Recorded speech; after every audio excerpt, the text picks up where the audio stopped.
يا أيها الذين آمنوا اتقوا الله ولتنظر نفس ما قدمت لغد واتقوا الله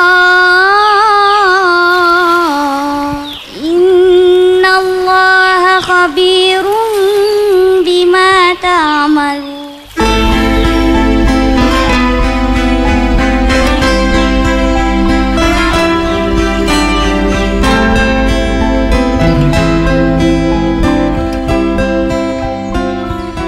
Dimensi Sejarah. Halo sahabat, terima kasih telah menonton. Jika konten kami bermanfaat, jangan lupa subscribe, like, and share. Dan jangan lupa tekan tombol lonceng. Mari sama-sama kita perhatikan sejarah untuk hari esok.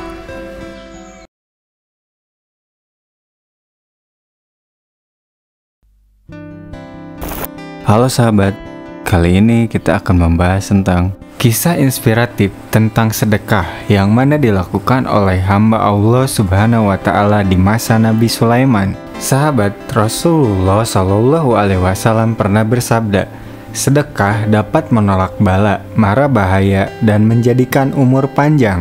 Sahabat, ini adalah sebuah kisah inspiratif tentang sedekah yang dilakukan oleh seorang hamba Allah yang hidup pada masa Nabi Sulaiman. Kisah ini dirujuk dari kitab Tanqihul Qaulil Hadsid karya Syekh Nawawi Al-Bantani. Menurut informasi umum, Syekh Nawawi Al-Bantani lahir di Tanara Serang 1230 Hijriah atau 1813 Masehi, meninggal di Mekah Hijaz 1314 Hijriah atau 1897 Masehi.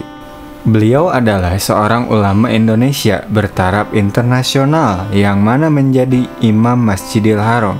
Ia bergelar Al-Bantani karena berasal dari Banten, Indonesia. Beliau adalah seorang ulama dan intelektual yang sangat produktif menulis kitab. Jumlah karyanya tidak kurang dari 115 kitab yang meliputi bidang ilmu fikih, tauhid, tasawuf, tafsir, dan hadis. Sahabat, Al-Kisah pada masa Nabi Sulaiman alaihi salam hidup seorang hamba Allah yang mana dirinya mempunyai sebuah pohon besar di samping rumahnya.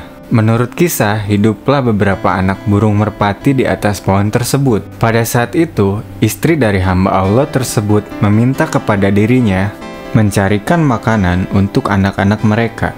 Alhasil, terbersit oleh istrinya menyuruh hamba Allah tersebut agar mengambil anak merpati yang berada di pohon sebelah rumahnya, supaya dijadikan makanan bagi anak-anak mereka. Pada saat itu, hamba Allah tersebut pun mengikuti keinginan istrinya, lalu dirinya hendak mengambil anak burung merpati itu. Akan tetapi, setelah kejadian tersebut, sang induk merpati pergi menghadap Nabi Sulaiman alaihi salam. Sahabat, perlu kita ketahui bersama bahwasanya salah satu mukjizat Nabi Sulaiman alaihi salam yakni adalah dapat berbicara dengan binatang. Burung merpati tersebut pun mengadukan apa yang terjadi kepada Nabi Sulaiman. Pada saat itu, Nabi Sulaiman pun mengundang hamba Allah tersebut serta menyuruhnya untuk bertaubat. Alhasil, hamba Allah tersebut pun berjanji kepada Nabi Sulaiman tidak akan mengulangi perbuatannya tersebut. Namun, suatu ketika istri hamba Allah tersebut menyuruh kembali untuk mengambil anak merpati yang berada di pohon dekat rumahnya. Tetapi teringat atas teguran dari Nabi Sulaiman, hamba Allah tersebut pun kemudian menjawab kepada istrinya, "Wahai istriku, aku tidak akan melakukan hal itu lagi, sebab Nabi Sulaiman telah menegurku agar tidak berbuat hal yang sama." Istrinya menjawab, "Apakah kamu menyangka Nabi Sulaiman akan memperdulikan dirimu atau merpati itu? Sedangkan ia selalu sibuk dengan urusan kerajaannya." Sambil terus membujuk agar hamba Allah tersebut mengambil anak merpatinya lagi. Akhirnya hamba Allah tersebut pun terbujuk sehingga melakukan hal yang sama, yakni mengambil kembali anak merpati tersebut. Atas kejadian tersebut, sang induk merpati kembali mengadukan hal tersebut kepada Nabi Sulaiman. Mendengar hal tersebut, Nabi Sulaiman marah. Menurut kisah, Nabi Sulaiman kemudian memanggil dua setan, yang mana satu berasal dari ujung timur dan yang satunya lagi berasal dari penjuru barat. Nabi Sulaiman alaihissalam berkata kepada dua setan itu, "Jagalah pohon besar itu," dan ketika laki-laki itu mengulangi perbuatannya mengambil anak merpati itu, raih kedua kakinya dan jatuhkan ia dari pohon itu. Kedua setan itu pun bergegas pergi dan menjaga pohon itu. Ketika merpati sudah beranak lagi, laki-laki itu segera memanjat dan meletakkan kedua kakinya pada pohon itu. Tiba-tiba datanglah seorang pengemis mengetuk pintu rumahnya. Lalu ia menyuruh istrinya untuk memberikan sesuatu pada pengemis tersebut. Lantas istrinya berkata, "Aku tidak punya apa-apa." Laki-laki itu turun dari pohon dan mengambil segenggam makanan. Lalu ia memberikan kepada si pengemis itu.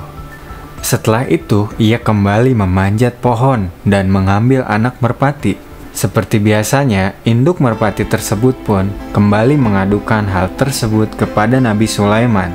Pada saat itu, Nabi Sulaiman bertambah marah. Kemudian, ia memanggil kedua setan yang diberi tugas menjaga pohon itu.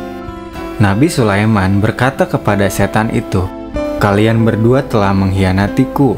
Kedua setan itu pun menjawab, "Kami sama sekali tidak mengkhianatimu. Kami terus menjaga pohon itu.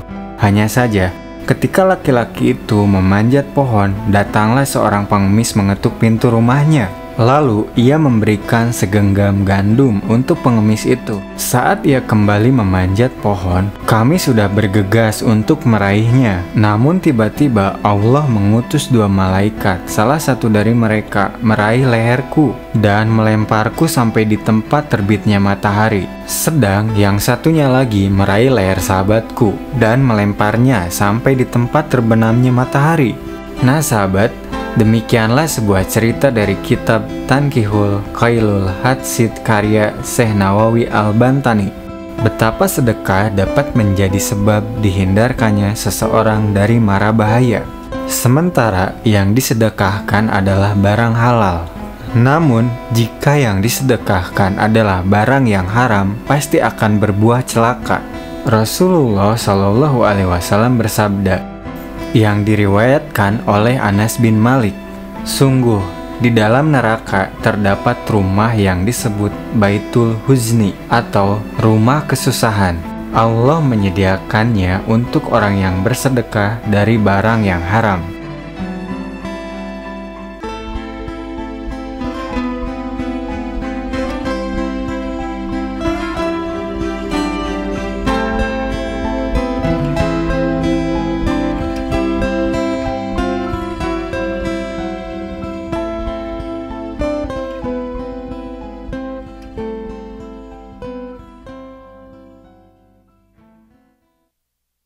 Terima kasih telah menonton. Jika konten kami bermanfaat, jangan lupa subscribe, like, and share. Dan jangan lupa tekan tombol lonceng. Mari sama-sama kita perhatikan sejarah untuk hari esok.